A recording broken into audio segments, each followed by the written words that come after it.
Hello friends, welcome to Do Better Tomorrow. This is Ishak. Hope you're all doing well. And we are with a new video on English grammar, and you can see that in the slide English grammar is now a cakewalk, which means it will be very easy for you after watching this video series. And in this particular video we are going to discuss about verbs and helping verbs. And there is also a question on this slide. If you can answer, please try to answer this, and if you can answer this with 100% accuracy, no need to watch this video. What is that question is, how dash your teacher explain it? So should be there anything, something there, or nothing is required? So if you are sure about that, no need to watch this video. If you are not sure, please watch this video.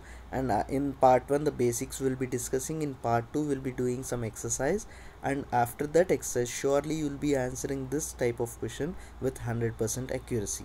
So don't take any guesses, because accuracy is very important. Let's start our video with our first slide. See, basically the verbs are classified into helping verbs and main verbs. What actually is a verb is the action word, but in that verb it is not just about one word. It can also come as a phrase, right? That phrase is nothing but again helping verbs and main verbs. Main verbs will tell you the action. Main verbs will tell you the action, where these helping verbs will be helping the main verbs to tell something else. When we are telling this, the main verbs are just telling you the action, which means that they are not going to tell you the tense, they are not going to tell you the question forms, they are not going to tell you the negation, whatever. Simply they'll be telling the action. So what are the other things which are going to help the main verbs are our helping verbs. They are going to help the main verb to tell the tense of the main verb, or to tell the negation, or to tell the question form of it. So again, so are you clear with the main verb? It just tells the action of the sentence. Then in helping verb there is again a classification like primary auxiliaries and modal auxiliaries. In primary again there is a classification of be form, do forms and have forms. So before going into all that, are you sure with our main verbs? This is done. Then let's see the modal auxiliary verbs before going into this broad classification. Yes, let's go into our next slide to see what actually is our modal auxiliaries. So modal auxiliary verbs are nothing but they show the obligation, possibility or necessity, right? We may discuss, we may say, we shall go, right? All these possibility or necessity or obligation, I can do, I will do, right? All these are our modal auxiliary verbs. We are already sure with those.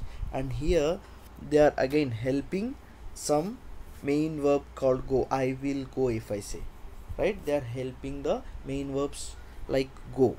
Are you clear with this? That is what is modal verbs. Let's go on to our next slide. So here we have already seen the main verb, that is which tells us the action, right? In helping verbs, the primary modal auxiliaries also we have seen.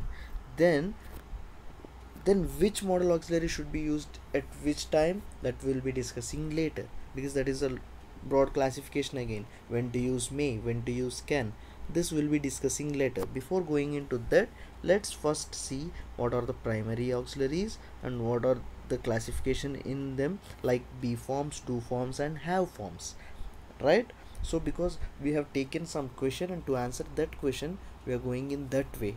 To answer that, we need to know what are the primary auxiliary verbs. In that particularly we'll be discussing one particular thing in this video. Let's go into our next slide. So basically, what are auxiliary verbs? The most common auxiliary verbs are be forms, do forms and have forms, right? In the second point, again the most important point here, there is like be, do and have can either stand alone, or they may also act as auxiliary verbs. So we know that they are acting as auxiliary verbs already, because they are acting as helping verbs, where they will be helping the main verbs. We already discussed about that. And then what about this either stand alone, which means those helping verbs called be forms, do forms or have forms, they themselves can also act as main verbs. Be clear with it, right? So then later we'll be discussing the third point called auxiliary verbs are used together with the main verb to show the verb's tense, a negation, or a question form, right? The previous point what we said is they can either stand alone, which means they themselves are the main verbs, they themselves tell the tense as well as they themselves tell the action, right? I have a pen. Have is actually a helping verb, still it is telling you the main verb, it is doing the function of a main verb, that is what is it means.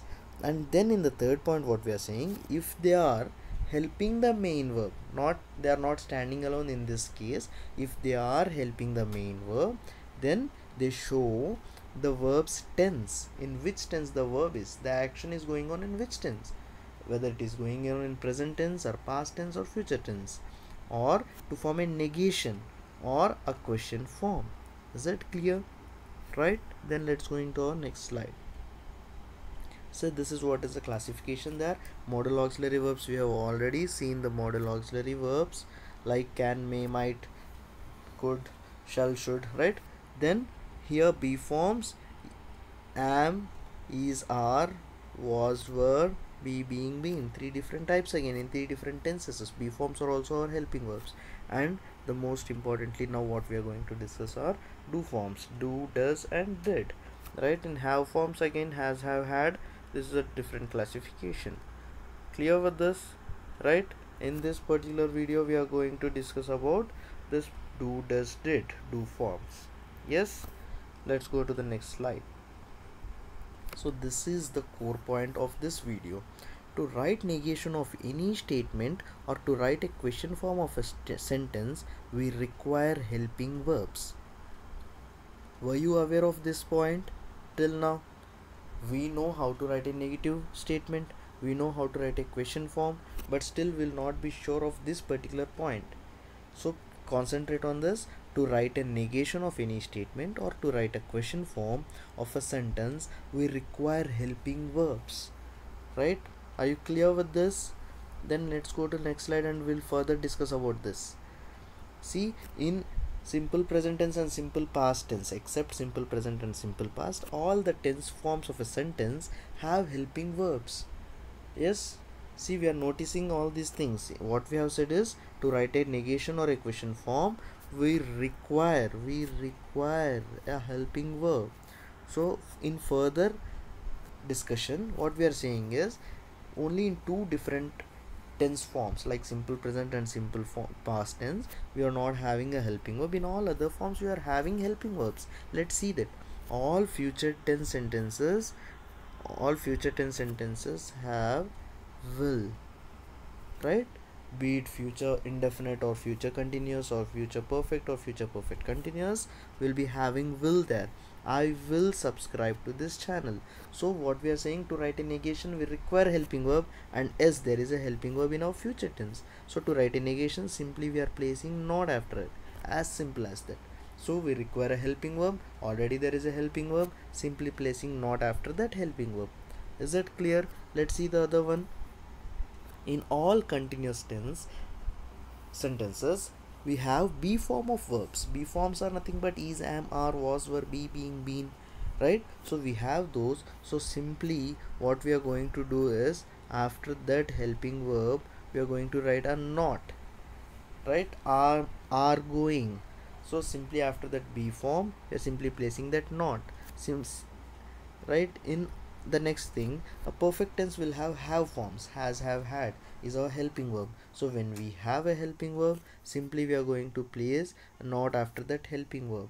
So only in two cases like simple present and simple past we don't have a helping verb. In all other tenses we have helping verbs, simply we are going to place a negation there after that helping verb. So when there is no helping verb, then how to write a negative sentence there? Let's try that. Let's try with a sentence in simple present tense and simple past tense. My teacher explains it well. Then how to write a negative statement of this? This is in simple present tense. How to write? My teacher not explains it well. No, it is wrong. Then in simple past tense, my teacher explained it well. it is a simple past tense. Then the negative sentence, my teacher not explained it well. No, it is wrong. Then how to write it, right? So let's try with this. Even in question forms we have tried. My teacher explains it well. Then what is the question form of that? My teacher explains it well, question mark. Simply by placing a question mark, does it form a question sentence? No.